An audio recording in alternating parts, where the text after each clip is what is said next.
Hello there. Today, possibly, we can talk about the significance of both physical death and psychological death. I would say that physical death is not as significant as psychological death or psychological ending. Whenever there is a psychological ending, it marks the beginning of something new. But before we get into those details, let's try and see what exactly we're talking about when we say there is a difference between physical death and psychological death. Physical death is rather easy to understand.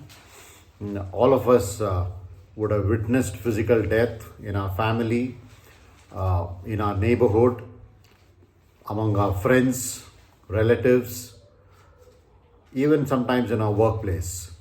So, therefore, we are well aware of what physical death is all about. It is a complete ending of the physical organism. It's a complete, let's say, a total ending of everything that is there of the biological or the physical organism, beyond which one cannot see the person, one cannot listen to what the person says, one cannot hear his or her voice, one cannot see the person. So, all of this is completely gone, which means when the physical organism dies, when the person physically dies, that person gets completely wiped away from the face of this earth. You can put that person in a coffin and bury them a few feet inside under the earth. You can burn the body, consign it to flames as they call it, and leaving only ashes. Or if they are possibly buried, then after a few days, even if you exhume, then what you actually find are some bones. There is nothing beyond that. The personality, the person has completely disappeared, never to come back again. You can possibly have a memory of that person by having a portrait of the person, a photograph of the person, and keep looking at it.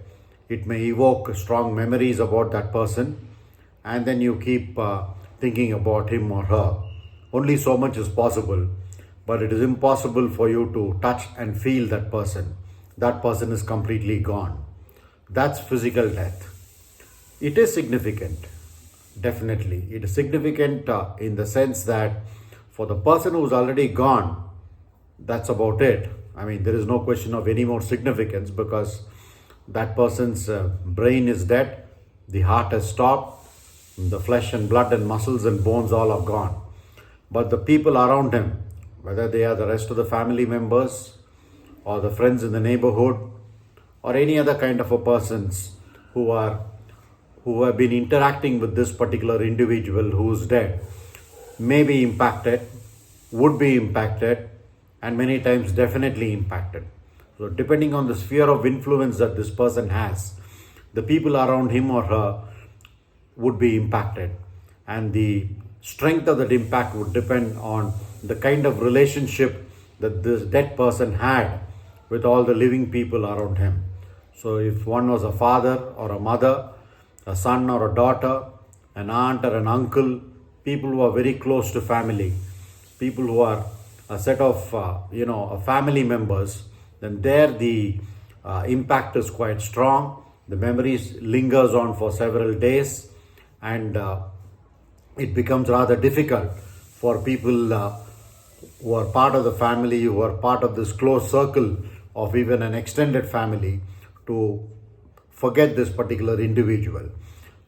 They keep saying the photograph, they gather around and recollect all the memories that they had, the experiences that they had with this particular person, and then keep discussing about that. This goes on for a few weeks or a few months, and then the reminders of this person continues because a lot of rituals and rites are performed.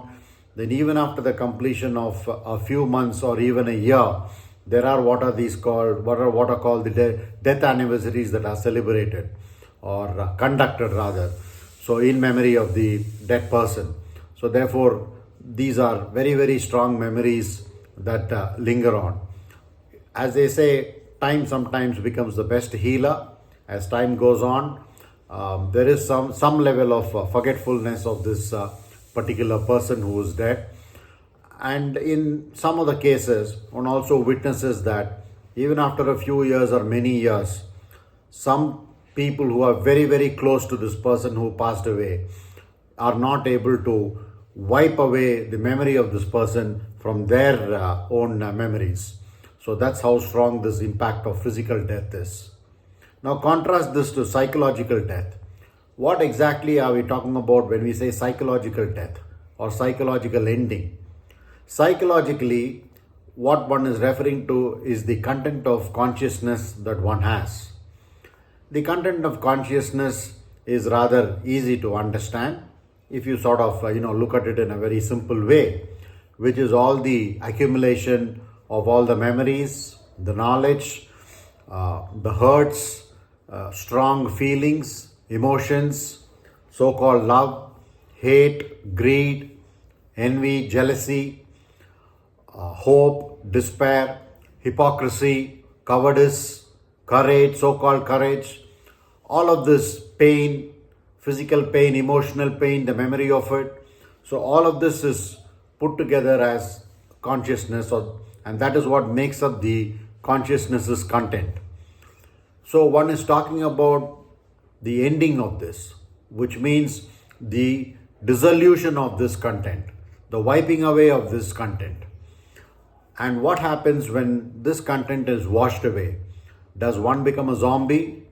Does one become somebody who has no memory?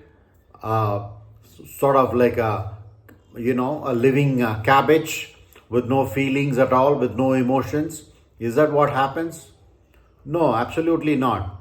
Contrary to this understanding, what actually happens when the content of consciousness is dissolved, or there is a wiping away of this content of consciousness, is that there is a tremendous amount of vacant space in the mind.